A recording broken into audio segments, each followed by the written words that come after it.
Dear colleagues, excellencies, before we conclude this session of the general debate, I would like to tell you that one delegation has requested to exercise the right of reply. I would like to remind members that statements made in exercise of the right of reply are limited to 10 minutes for the first intervention and 5 minutes for the second intervention, and that delegations must take the floor from their seats. I now give the floor to the representative of India. Mr. President, we exercise our right of reply to one more attempt by the leader of Pakistan to tarnish the image of this august forum by bringing in matters internal to my country and going so far as to spew falsehoods on the world stage. While such statements deserve our collective contempt and sympathy for the mindset of the person who utters falsehood repeatedly, I am taking the floor to set the record straight.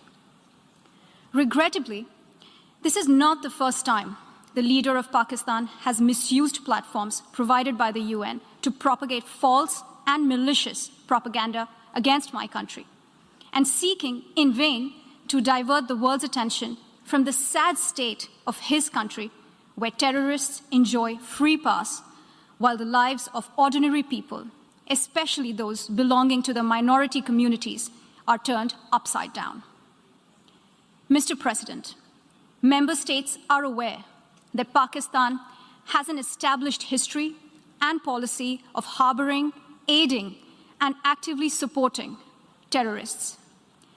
This is a country which has been globally recognized as one openly supporting, training, financing, and arming terrorists as a matter of state policy.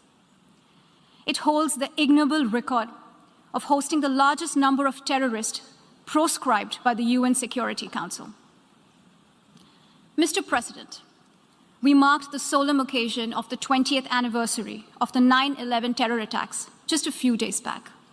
The world has not forgotten that the mastermind behind that dastardly event, Osama bin Laden, got shelter in Pakistan. Pakistan leadership continues to glorify him as a martyr. Regrettably, even today, we heard the leader of Pakistan trying to justify acts of terror. Such defense of terrorism is unacceptable in the modern world. We keep hearing that Pakistan is a victim of terrorism. This is the country which is an arsonist disguising itself as a firefighter.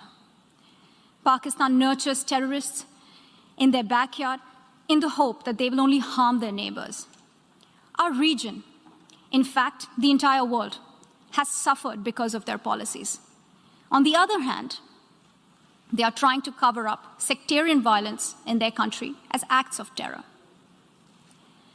Mr. President, this is also the country that still holds the despicable record in our region of having executed a religious and cultural genocide against the people of what is now Bangladesh.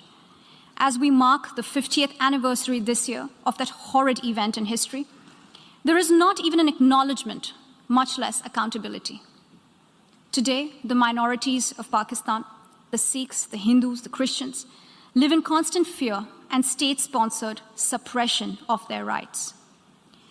This is a regime where anti-Semitism is normalized by its leadership and even justified.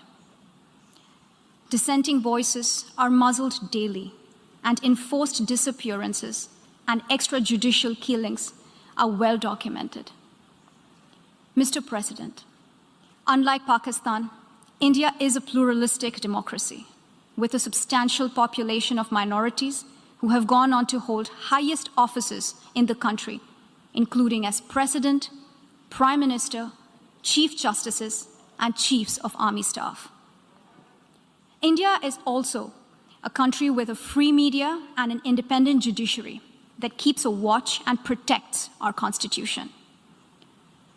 Pluralism is a concept which is very difficult to understand for Pakistan, which constitutionally prohibits its minorities from aspiring for high offices of the state.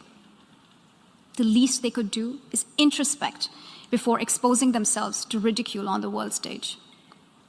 Finally, Mr. President, let me reiterate here that the entire Union territories of Jammu and Kashmir and Ladakh were, are, and will always be an integral and inalienable part of India.